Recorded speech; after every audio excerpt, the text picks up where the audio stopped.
Bonjour, cette vidéo est un tutoriel sur les vidéos 360 avec Maya et Arnold. Premièrement, vous devez garder en tête que le décor doit être complet, c'est-à-dire que la pièce doit être conçue sur 360 degrés. La deuxième chose, c'est que le spectateur a un certain contrôle sur la caméra. Il peut regarder où il veut en tournant la tête. Donc, si vous voulez déplacer la caméra, faites attention aux rotations afin de ne pas étourdir votre spectateur. Sauf si c'est votre intention, bien sûr. Ensuite, vous devez connaître la différence entre les vidéos monoscopiques et stéréoscopiques, que nous allons tous les deux couvrir dans ce tutoriel. Donc, vous créez votre caméra, vous allez dans les attributs et puis dans Arnold. Nous allons commencer par les vidéos monoscopiques. Donc, vous allez dans le type de caméra et on change ça pour Spherical.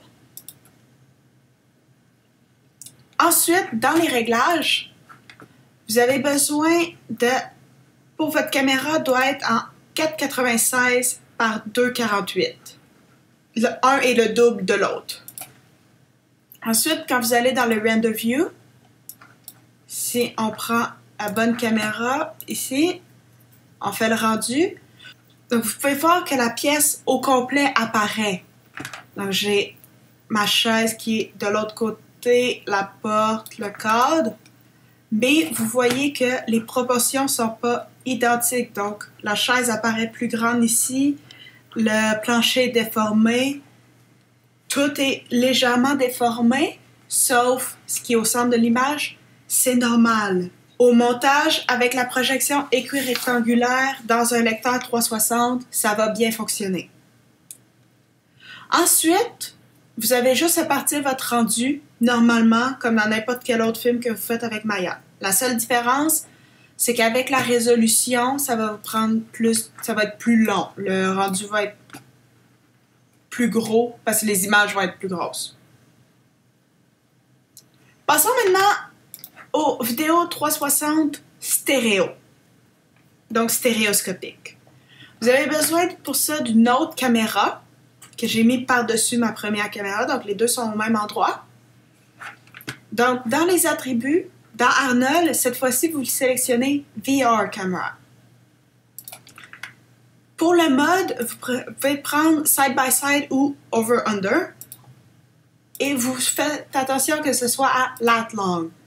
Ici, vous avez la séparation entre les yeux en décimètres.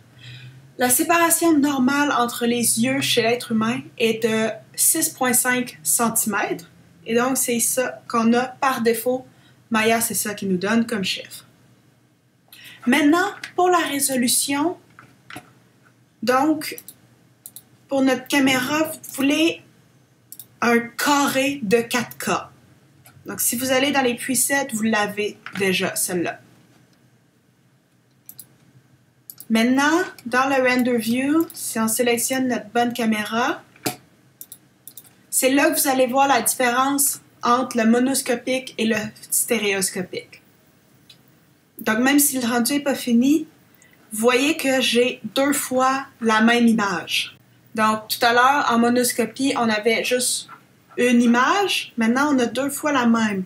Par contre, si vous êtes attentif, vous allez voir que c'est pas la même. J'ai une différence ici, la distance, c'est pas la même. Ici aussi, c'est différent. Donc, ces différences-là correspondent à la distance entre nos deux yeux. Parce que quand on arrive, avec les lunettes de réalité virtuelle, quand on voit ces deux images-là dans un casque de réalité virtuelle, on voit l'image en 3 dimensions. Donc, 360 et 3 dimensions. Et donc, c'est ça qui va nous donner les distances entre les objets. Ça fonctionne comme la vision humaine. Ensuite, tout ce que vous avez à faire, c'est lancer votre rendu comme vous le faites d'habitude. C'est juste que cette fois-ci, à cause de vos dimensions, ça va juste être des images plus grosses, plus longues à faire le rendu, mais c'est simple. Ça marche exactement pareil.